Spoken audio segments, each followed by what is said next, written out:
Welcome everyone, welcome to the channel, welcome to Lab Edition. And in this video I'm going to show you how to put your desktop icon back.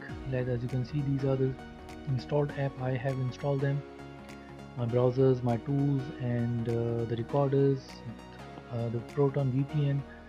And but you don't see the my desktop, sorry, my computer, your personalized folder, recycle bin even. So how to get these desktop icon back onto your desktop.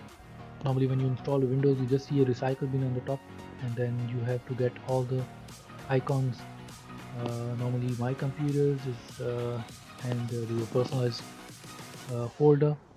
So in order to do that, you can right click on the desktop anyway. You can see the personalize, click on personalize. In the personalize you will see themes, so I'm just gonna click on themes. In the themes you can see the desktop icon settings, click on it. The desktop icon, as you can see, these desktop icon, you can put them on desktop very easily. Let's say I'm just going to select computer, a user file, and the recycle bin, and that's all I want. So I'm just going to say apply, okay, and close the settings. And as you can see, this computer is here. This is my lab edition, this is my personalized folder. If you open this, actually this is all you get: your desktop, your documents, your download folders, favorites, and music and videos, and the pictures. And this is your desk, this is your PC.